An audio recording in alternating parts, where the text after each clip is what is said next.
രാഹുൽ ഗാന്ധി വണ്ടിയിൽ നിന്ന് ഇറങ്ങിയിട്ടില്ല. ഞങ്ങളൊന്നും വണ്ടിയിൽ നിന്ന് ഇറങ്ങിയിട്ടില്ല.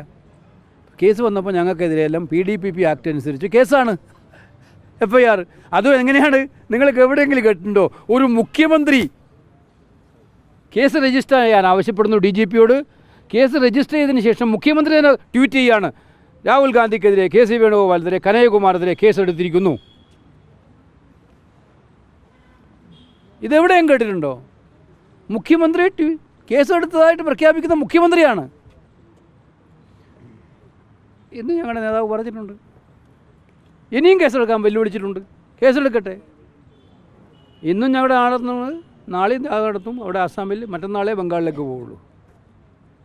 അപ്പോൾ ഇതൊന്നും കാണിച്ച് പേടിപ്പിക്കേണ്ട കാര്യമില്ല. ഞങ്ങൾ നടത്തും. അഭൂതപൂർവമായിട്ടുള്ള ജനക്കൂട്ടവും ആവേശവുമാണ് ആസാമിൽ ഞങ്ങൾക്ക് ലഭിച്ചുകൊണ്ടിരിക്കുന്നത്. അതിൽ വിരളി പൂണ്ടിട്ടാണ് ഈ കാര്യങ്ങളൊക്കെ ഹേമന്ത ചെയ്യുന്നത്.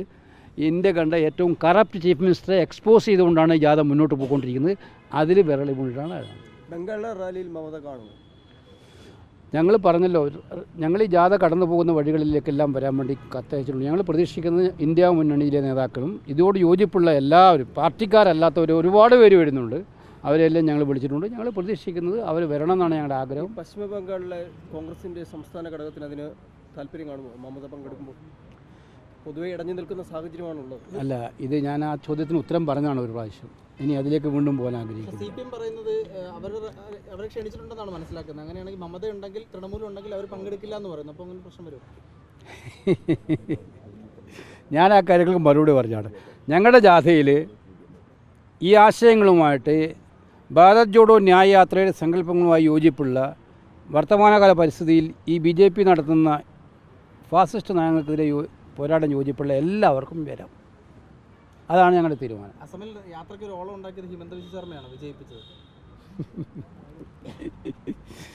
ഓളം ഞങ്ങൾക്ക് സ്വന്തമായിട്ടുണ്ട്. പക്ഷേ അദ്ദേഹത്തിൻ്റെ കോൺട്രിബ്യൂഷനും ഉണ്ട് കുറച്ച്. കേരളത്തിലും കൂടെ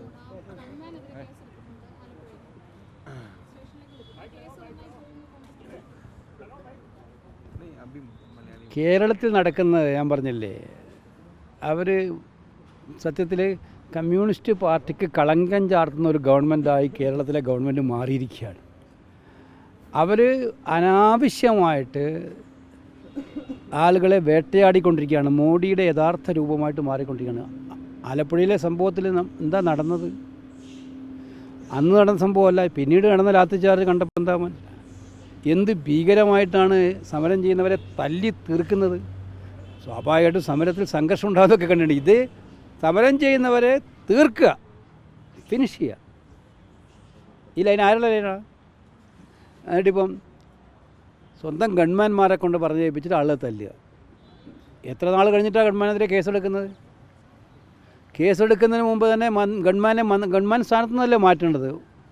ഗൺമാൻ എതിരെ കേസെടുക്കുമ്പം ആ ഗൺമാൻ അവിടെ തുടരാൻ എന്താ അധികാരമുള്ളത്? നിയമപരമായിട്ടുണ്ടോ?